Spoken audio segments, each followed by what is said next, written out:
Hello, Steve Hassan. This is the 10th of Errant Beliefs, 10 out of 10. Yay, we did it. We did the update from my second book, Releasing the Bonds, that we then updated the Errant Beliefs in Freedom of Mind. And for the blogs, I updated them again because life changes. This one we've titled, We've Lost Hope, which is definitely an errant belief unless your loved one has died. If they have died, then there's no hope of helping them reconnect with you, leave the destructive relationship or cult. But if you don't know if they have deceased, because I have some people contacting me who've lost touch for many, many years, if you don't know, find out if they're alive. And these networked digital days, go online and search. And if you need professional help, there are professional PIs, licensed private investigators, who can do very discrete inquiries of databases. You'll want social security number, date of birth, location of birth, all kinds of data like that. Photos now, more than ever, there's photographic recognition software that, we're becoming the big brother world where pictures are being taken, and for the most part, they're being used by marketers to sell us stuff, unless we're completely off the grid, as some cults actually are. But back to we've lost hope. It's just not true. You don't know what you don't know.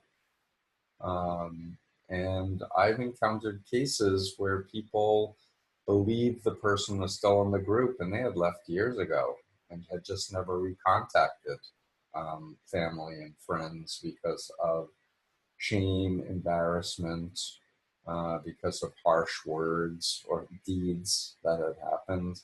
I had one family that came to me who had not seen their loved one for 10 years.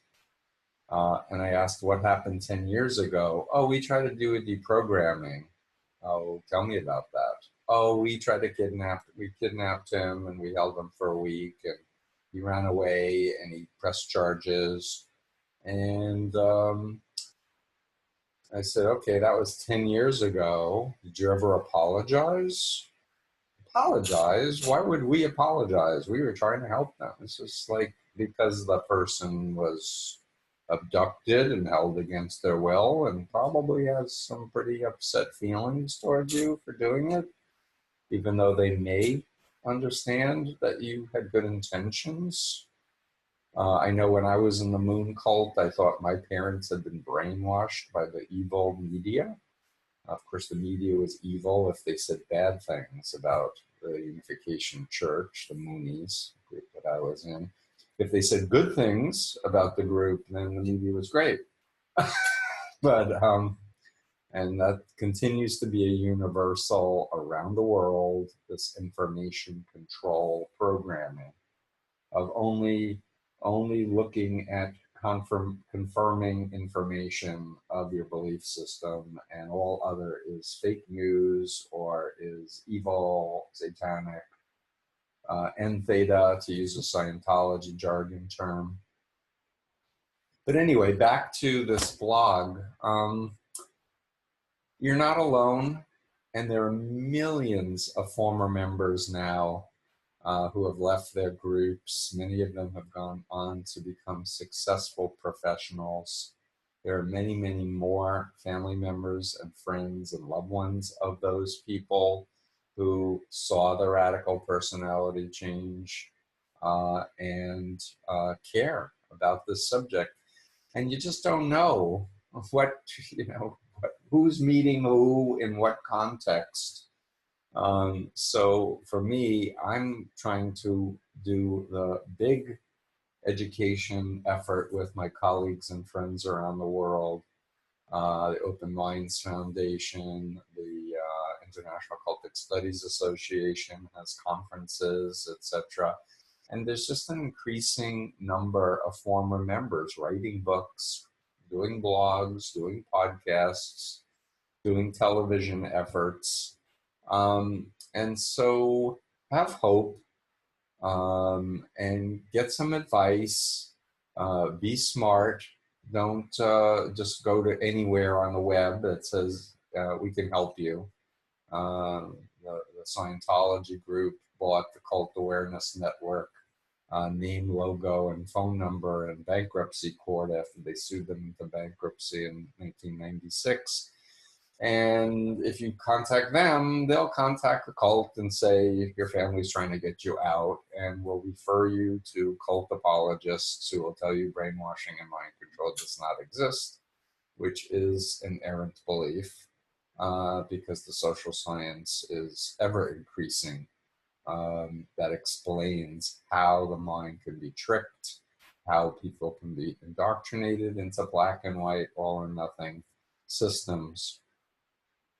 And if you haven't read the updated edition of Combating Cult Mind Control, and that's the one with the 1T on the cover, that's how you know. The original one was with the British spelling with 2 T's in combating. If you haven't read the new edition, please pick it up, and then read Freedom of Mind after you read that one, because it will give you a more fresh, up-to-date set of insights and operational recommendations. And I'm happy to say we'll have an audio book of Combating, the new Combating, very soon. For those of you who are tired of reading books and like to listen in the car or on an audio device of some kind.